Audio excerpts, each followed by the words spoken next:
Complaints and feedback are the cornerstone of continuous quality improvement. So how do we know what and where we can improve if we don't know what to address? Well, let's take a look.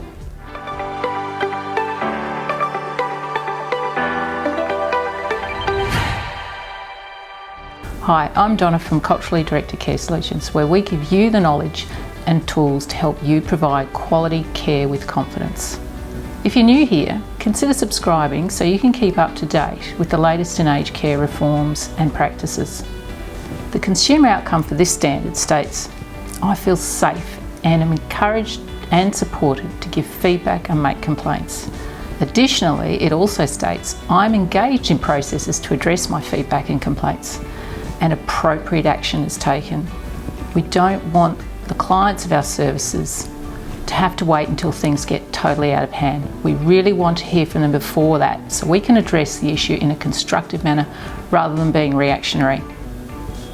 We want people who use our services to feel comfortable in raising issues with us.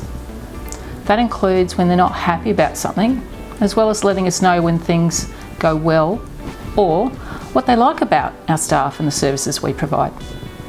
But sometimes it's not that easy.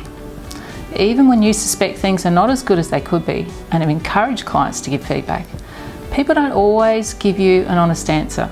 This can be due to a number of reasons. Maybe they don't want to be seen as a bother or a complainer. But you might have heard the phrase, oh, I should be grateful for the help I get. They don't want to get a staff member into trouble. She's had such a hard job to do and she needs the work. Maybe I'm expecting too much. They don't want their complaint to negatively impact on necessary support either. If I complain, I might not get the help or the support, or it will get worse. When people won't or don't feel that they can complain, we face a real dilemma. Clients who don't complain when they should not only experience a poor or insufficient service, their silence means we don't know what to improve. And a dissatisfied or silent client can also cause the service provider to be rejected or reflected, in a poor light.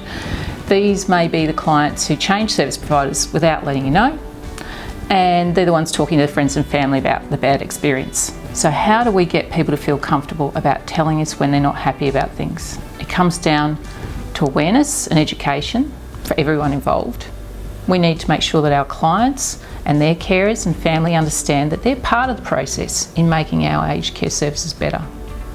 They need to see that they're advocates of quality care, and when they speak up, they make it better for everyone.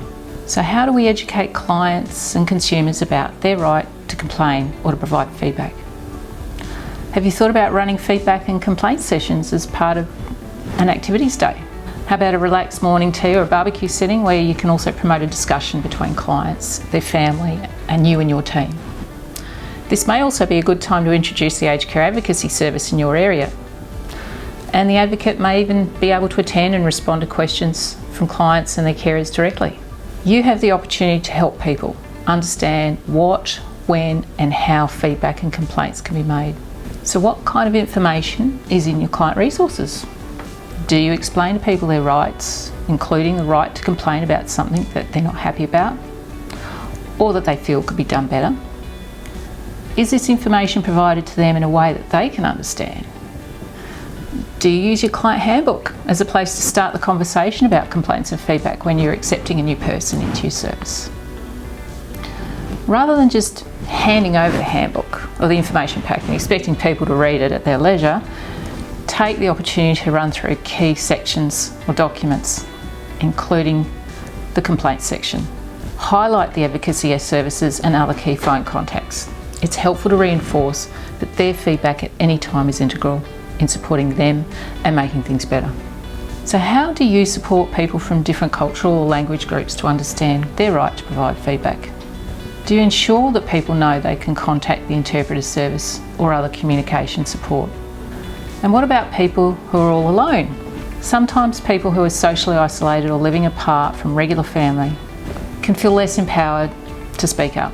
Does your service promote ways for people to remain anonymous when making a complaint?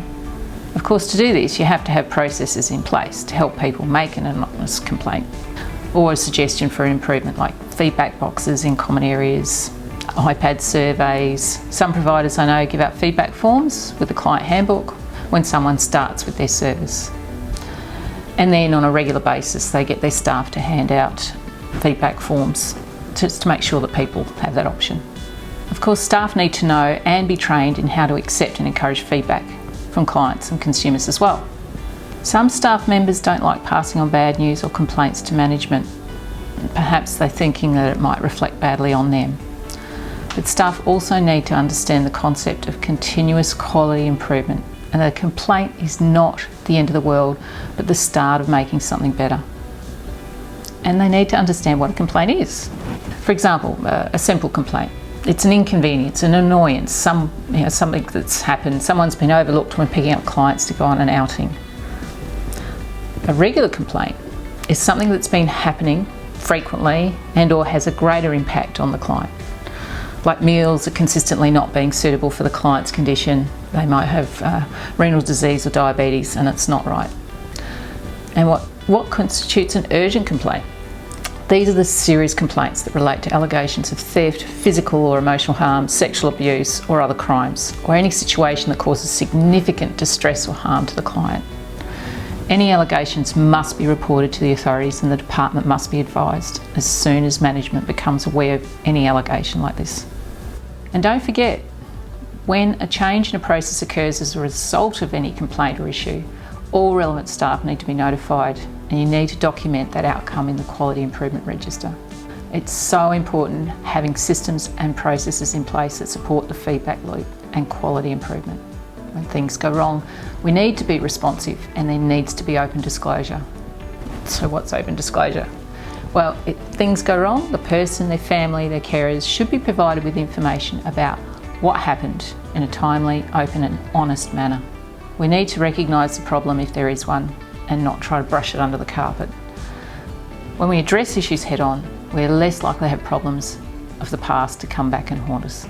If your corporate culture focuses on continuous quality improvement, if you are seeking to truly identify what the consumer wants and how to best meet their needs, and if your consumers are encouraged to discuss the good and the bad, if surveys occur on a regular basis and the results are actually reviewed and acted on, and if clients and their carers are included in developing appropriate responses to these identified issues, and if you respond to complaints effectively in a timely manner, having clear processes that everybody knows and understands, then you and your service will be well on the way to meeting this standard. If you want more information about this standard and other helpful resources, click on the link in the description box below, which will take you to the CDCS Community Hub. Next time we'll cover Standard 7, which is about human resources, your staff, and having a workforce that is sufficient, skilled and qualified to provide safe, respectful and quality care and services.